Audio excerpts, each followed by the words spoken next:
President Cyril Ramaphosa says they are currently engaging with the leaders of both Russia and Ukraine in a bid to bring the war, which has raged since February 2022, closer to an end. And speaking after their meeting with Zelenskyy, Ramaphosa says he's very happy that both countries are now willing to consider their proposals.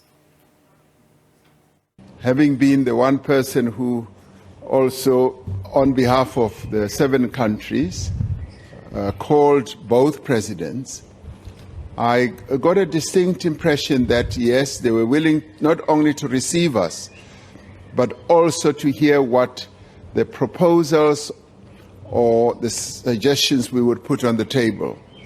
That, to me, told me that there is a willingness to get this war to come to an end. And President Zelenskyy has said so, of course. He has said that they have their 10-point formula, and which we listened to. And tomorrow we listen to President Putin. And as President Macky Sall said, we will then be able, together, the 7 countries, to come up with a summary. And what we are really heartened with is that there's a willingness for further engagements with us as African countries, and that in the end is going to enable us to have further discussions and also analyzing the views of both countries. So tomorrow we listen to President Putin. Today, having listened to a very honest and a heartfelt account from President Zelenskyy, and we thank him for having been so direct and having been so honest about giving us an account of what is happening here in the Ukraine. At the same time, Ukraine's leader Volodymyr Zelenskyy has urged African leaders to move away from their neutral stance. He says they need to come out openly on the side of Ukraine. He says he'll keep talking to them, but his demands remain the same. That is, if Russia is still on Ukrainian territory, he won't negotiate with Russia. Earlier, we spoke to SABC News international editor Sophie Mokoena about the peace mission. Is that South Africa is firm on its position that they call a neutral stand to ensure that you don't take sides. But when you look at the other leaders, I listened to President of Comoros. He was in South Africa a few weeks ago, addressing the Pan-African Parliament. He was clear that they support Ukraine because they are saying that Russia has violated the UN Charter.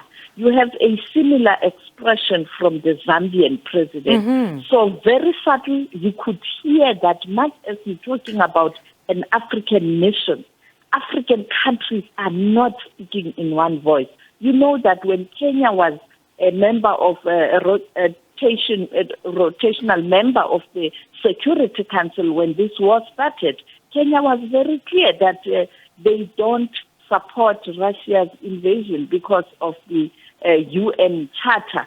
And therefore you have other countries who are saying, hang on, it's not about this UN Charter. What led to this? And therefore when you address this conflict, you have to take into consideration the historic perspective, the Minsk agreement that was violated by NATO and other member countries of NATO, including the United States of America, and the expansion of NATO that has threatened the security of Russia. So you have to take that into consideration. Therefore, yes, you have this mission, but for example, even Zelenskyy was very clear that you can't talk about negotiating Ukraine handing over its territory. And therefore, you have a similar sentiment coming from Moscow already. What President Putin is saying, I am not going to agree to a peace negotiation or settlement that will continue to threaten the security of Russia. And therefore, we've heard that Sweden wants to also join NATO, and therefore the expansion is continuing. So it's a very difficult conflict. For my view and my observation and experience, Until such time there's a weak side to engage the two in talks, it's going to be very difficult. But as long as the two sides believe they are still strong to fight on, you are not going to be able to bring them to the table.